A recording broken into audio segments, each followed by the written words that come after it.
I had to remake this video several times, but this is my election forecast as of September 13th, 2024. So we're going to take a look at the past two elections because I've noticed some very notable things. And let me just say that as of September 13th, 2024, I believe that Donald Trump will be the next president. Donald Trump will probably be the next president, and we're going to explain why. So let's look first at 2016.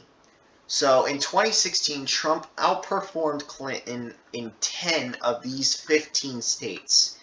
And most notably is that in the states that she performed better, they were forecasted to be lean blue anyways. Colorado is an example. It wasn't highly contested. Um, in Michigan, or I'm sorry, not Michigan, in Nevada, this is one exception. Um, in um, in New Mexico, that wasn't very competitive either, and in Virginia, it wasn't super competitive as well. So it was a bit competitive, but the point is that in the majority of the states where Clinton did better than forecasted, it was likely or safe blue anyways.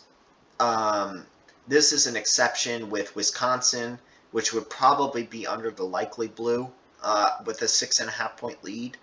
As for the rest of these are just lean blue, like light blue, or they're just pure battleground states. Um, so yeah. So 2016, there are some things to note. So one is that in the states that were likely blue or safe blue, or that were kind of likely blue battleground states like New Mexico, Colorado, um, she did better in, but in most of the battleground states that were light blue, with the exception of Wisconsin, light blue, such as Michigan, Pennsylvania, and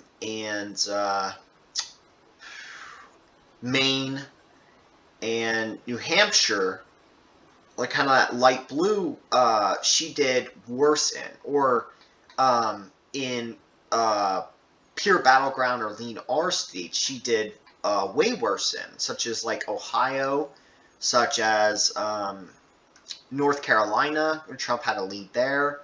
Nevada's an exception. Iowa's another example. Georgia, although Georgia was only a 3 point difference. So the point, what am I saying? The point is that Democrats in the likelier blue battleground states do better than forecasted. And this is consistent with the 2020 election that I'm about to show you.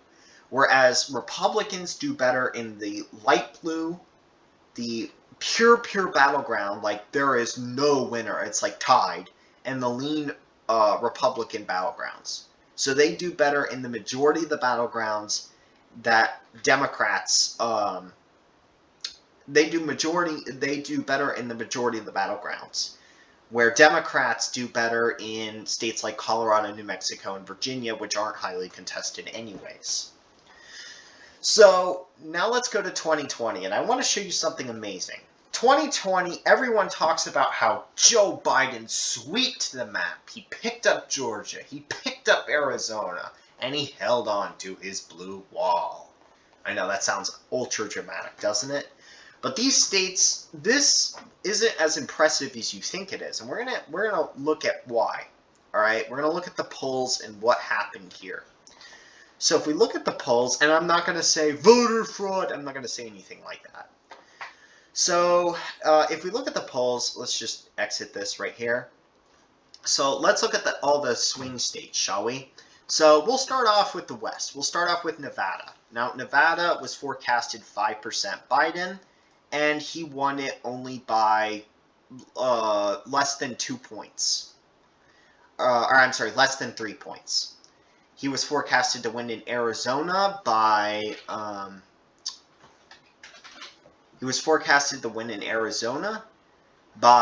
2.2%, and he only won by 0.4 of a point. He was forecast. Colorado and New Mexico, I actually believe he did better in, just like 2016 when Clinton did. So, for example, if we look at Colorado, Biden had an 11% lead, and here he won Colorado by 12 to 13 points. So he actually did better in Colorado, speaking. In New Mexico, which wasn't considered a battleground to CNN, Biden had a 13% lead, and he kind of narrowly, he could have done better. He won it by about 10.5%. So he slightly underperformed by about 3% in New Mexico. So Colorado's an exception. New Mexico, Arizona, and Nevada all underperformed according to the 270 to win polls. Now let's go to Georgia. So Georgia was one that was pretty consistent. So Georgia, he was forecasted to win by 0.2%, and that held up. He won by 0.3%. And in 2016, as we saw, it was pretty consistent too. Trump won by 0.3 point. Trump won by 0.3 point, more than he was forecasted. So Georgia is a pretty consistent state, as we've seen between the polls and what actually ends up happening on election night. So now we go to Virginia. There's not really a story there. I believe Virginia was forecasted 11 or 12 points for Biden. He won it by 14. So Clinton did better in 2016 than forecasted, and Biden did better in 2020 than forecasted. So now let's move on to the blue wall. So Wisconsin. If we look at Wisconsin, we saw that in 2016, Hillary was supposed to win it by 6 or 7 points. Biden 9.2 percentage points, according to the polls, only won it by less than a point, about half a point. In Michigan, let's look at Michigan, shall we? In Michigan, Biden was forecasted to win by 5.5%. Well, that went to Trump, and it was only about a 2.5%, less than a 3% difference. So he underperformed by a couple points there. In Pennsylvania, let's see there. Pennsylvania, Biden was supposed to win by 3.7. He only won by 1.2%. And most interestingly is in the red states that Trump needed to hold on to, like Ohio. Trump was only forecasted to win by 1% in Ohio. And how much did he win Ohio by? He won Ohio by over 8 points. And this is pretty consistent with 2016 too. It was a significant under forecast. Biden was actually ahead of Trump in Florida by 2.7 percentage points. But Trump won it by over 3 points. So he carried Florida by 4 or 5 points more than forecasted. And finally, in New Hampshire, I just want to take a look at New Hampshire real quick. Biden was supposed to win it by 11 points, and he only won it by about 7. So there has been a consistent trend over these two past elections where Democrat candidates were supposed to win these states, and in 2020 they did, in 2016 they didn't, but they've been consistently underperforming in most of the battleground states that are either highly competitive, light blue, or lean Republican battlegrounds. They have been consistently underperforming in both elections. And the reason why this is concerning for Harris is because if you look, Arizona, 1.6 for Trump. Nevada, 0.6 for Harris. Wisconsin, 1.8 for Harris. Remember, Wisconsin, Biden was supposed to win by 9, and he only won by less than 0.5%. In Michigan, 0.8 of a point for Harris. And Trump won in 2020 by Trump lost in 2020 by less than 3 points. Biden was supposed to win it by 5.5. So there's there's like a 3 percentage points underperformance for Democrats. And remember, in 2016, Clinton was ahead by 3.4 and lost to Trump 0.3. So if you look, that's like what, almost a 4 point difference, like 3.5, 4 point difference in Michigan. So Democrats have been underperforming both elections in Michigan, in Wisconsin, and in Pennsylvania, where there is currently a tie. In North Carolina, let's see, in North Carolina in 2020, Biden was ahead by 0.3 of a point. Trump won it by over a point. And in 2016, North Carolina, Trump was ahead by a point and won it by 3.7%. So he's won North Carolina a couple points, and he's basically tied with Harris there. And in Georgia, Georgia is the one state where it's consistently been pretty accurate. So, Georgia, Biden was ahead by 0.3 or 0.2. He won it by 0.3. And in 2016, Trump was ahead in Georgia by 4.8, and he won by 5.1. So Georgia has been basically one of the only battleground states that has been consistent. And right now, Trump is winning by 0.3 of a point. Now, this is of September 13th, so things could always change between now and November, right? But the point of the matter is that Democrats have a serious problem, in my opinion. So this is going to be my map. And based on these two past elections, here's the other thing. Third parties have consistently been under forecasted.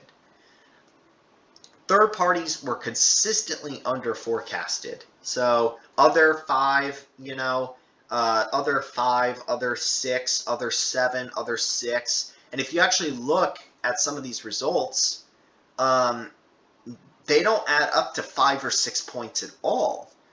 They add up to less than 2% vote for other people. So polls have consistently been under, and this is the same thing with 2016. Johnson, 2.9, 2.2 happened. Johnson, 4.2, 3.0 happened. And these are in battlegrounds. Johnson, 4.7, 3.8 happened. Johnson forecasted in Maine, 7%, only 5.1%. And same with Stein, 2.5, 1.9, 2.7, 0.7, 4.2, 3.0, 1. So we're seeing that third parties like Kennedy and Oliver may not matter in this election. Kennedy has endorsed Trump, and Johnson's views are similar to Trump's. So there's a problem there. So we're going to start off with leans, or we're going to start off with solids, and then we'll go to more of the competitive states. So for solids, we're going to start with my home state of Oklahoma, solid red. Kansas, solid red. Nebraska is something interesting. I want to look. Nebraska, I looked, and it was like a 75-25 chance on 538 that we're gonna put Nebraska's 2nd congressional district under likely. Whoops, that's Maine. There. Okay, we're gonna put Nebraska's 2nd congressional district under a likely. Okay, continuing on with safe: South Dakota, North Dakota, Wyoming, Montana, Idaho, Utah. And Alaska. Alaska, I know, has been a little competitive, but Trump won in 2020 by more than 10 points. So there shouldn't really be a problem there. When you look, Alaska last time was forecasted to be 5.6 points for Trump. Now it is 10%. When he won. So Alaska. Let's see, Alaska. Yeah, Alaska is 10 points for Trump right now. And so that should be a safe. 10 points is a safe. Okay, Louisiana, Mississippi, Alabama, Tennessee, Kentucky, Indiana, West Virginia, Missouri, Arkansas. Those are all going to be, and South Carolina are all going to be for Trump. Now for the solid Democrats, Massachusetts, not going to be solid Republican. Massachusetts, solid Dem. Rhode Island, Connecticut, New Jersey, Delaware, Maryland, D.C. Illinois, California. Some Republican, pollsters say Oregon might be likely blue. I'm not betting on it. Oregon, Washington, Hawaii, all solid blue. We're going to put Colorado under solid blue. And let's look at New Mexico, shall we? Let's look at New Mexico. We're going to put New Mexico. Biden is Harris has a 10-point lead, and that's the only poll we have. That is going to be a solid blue state. New Mexico will be solid blue. Next, we're going to put Virginia under likely blue. I looked at the polls earlier. Harris has a 5-point lead. If we expect Harris to overperform, like Biden has, I think, in 2020, and definitely Hillary has in 2016, Virginia will be in that likely blue range. Okay, New York will be a solid blue state. Maine, everything except its 2nd congressional district is going to be likely blue. Actually, I want to look at Maine. Maine seems to be a solid blue. Everything except its 2nd congressional. Now we're going to go to likely R. So if we look at 2020, Trump won Ohio by 8 points when he was forecasted not to. I would almost say Ohio is, I'm actually going to say, based on these polls, that Ohio is safe. I know that seems ridiculous, but if we look, Trump's ahead by 9 points, and given the fact that both in 2016 and 2020, if we look here, Ohio, he outperformed the polls by almost 5 points. I think it's fair to say that Ohio will be a safe Republican bet for this year. Texas, if we look, Texas was another one, right? Texas was forecasted to be, Trump had a lead of 1.3%. If you look, Trump had a lead of almost 6 points in Texas in 2020. So we're going to put Texas, based on that, and based on the fact that right now, Texas, Trump is ahead by 7.3 points. Do I put it in the lean or the solid? We'll put it in the likely. I want to put it in the safe, but it's really hard to. It's really, really hard to. Okay. Vermont, I forgot. Safe state. Blue. So Iowa, Trump way overperformed in Iowa. If we look at Iowa in 2020, 1.6%. He did it by more than 7 points, actually more than 8 points. Iowa, I'm going to say, based on this election, he's ahead. I don't think we have any.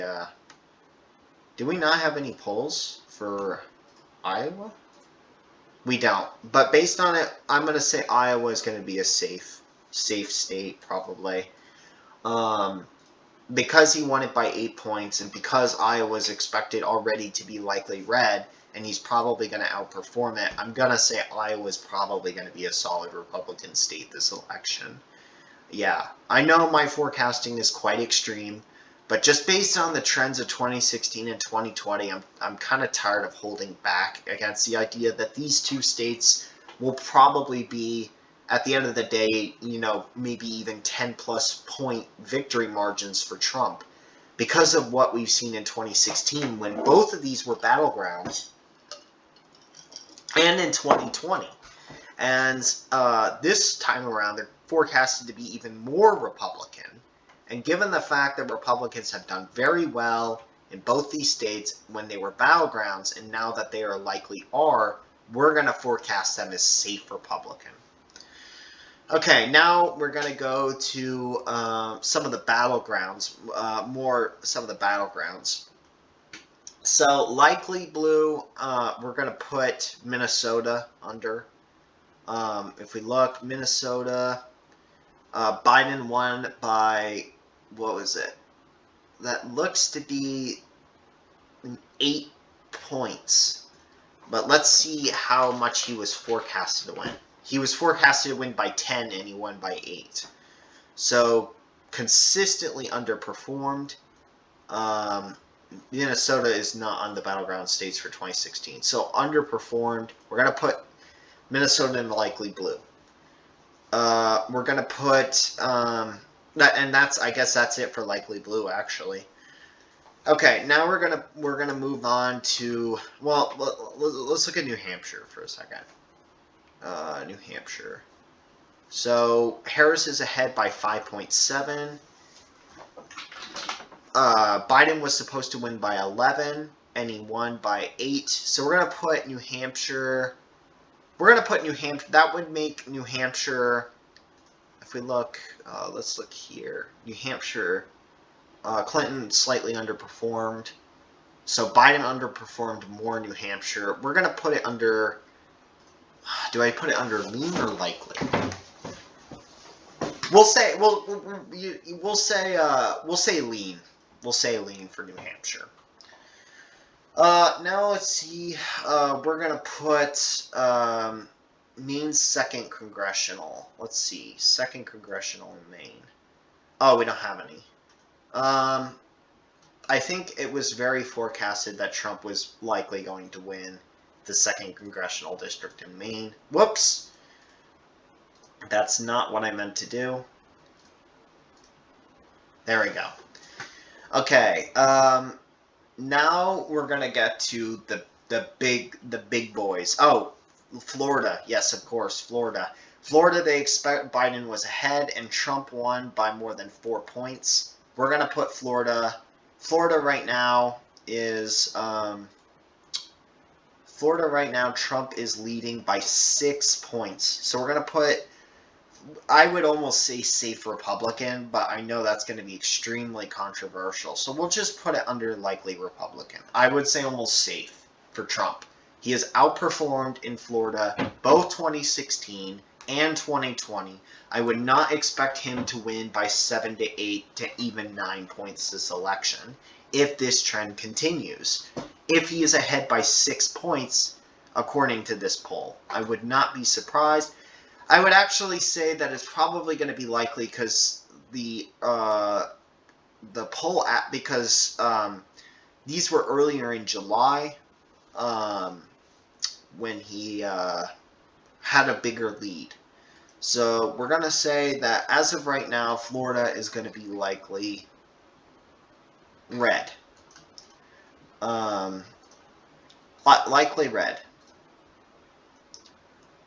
Yeah, no way. Trump, 10 points. Yeah, no, yeah, for sure. Okay.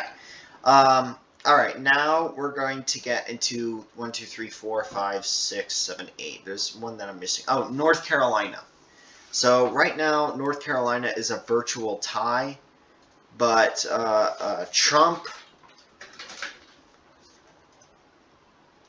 took it by more than I mean, this was more than 1.5 points overperform in North Carolina, and performed over 2.7% in North Carolina. So I'm actually, believe it or not, going to put North Carolina probably under the lean category. Not the tilt category, but the lean category for North Carolina at this point in time. Let's see.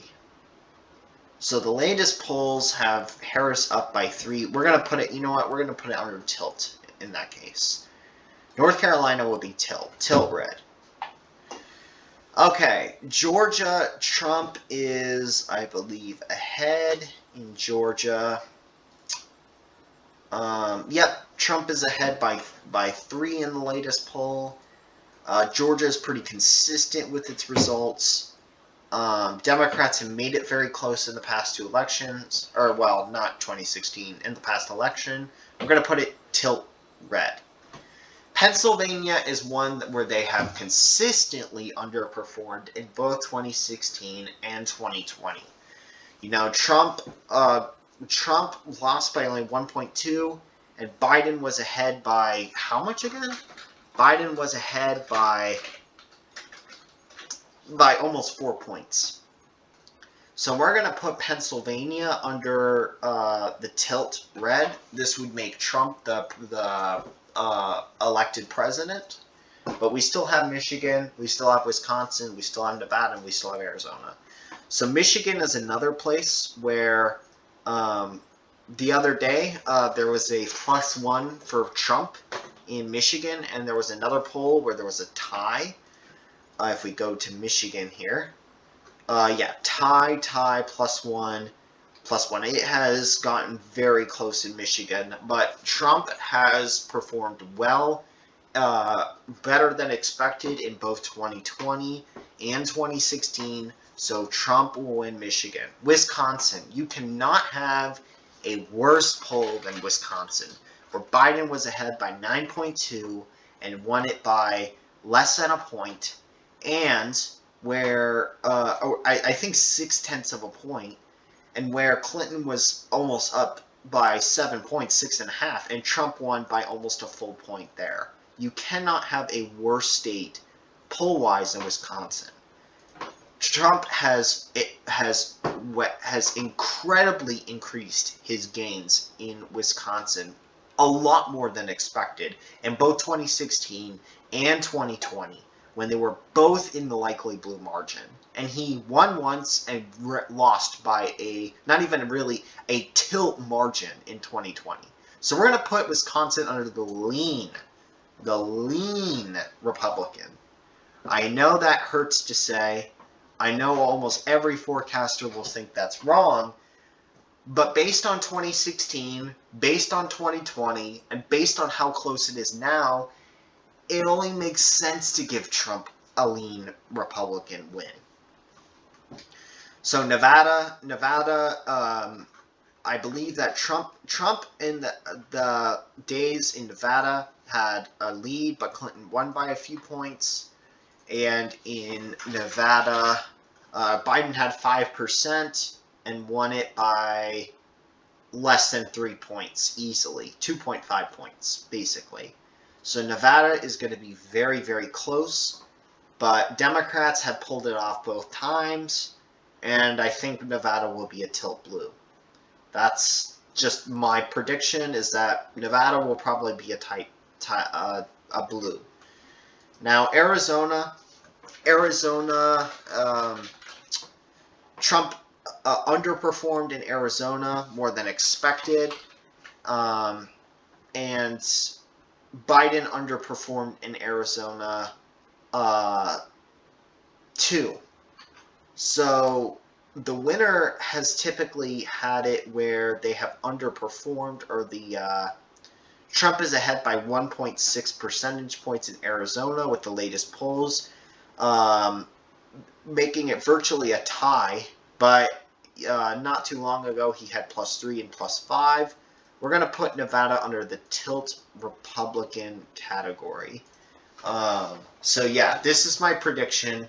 It's actually the same as 2016, where we had 232 for Democrats and 306 for Republicans, or 232 for Trump or Harris, and 306 for Trump, 232 Harris. Thanks for watching.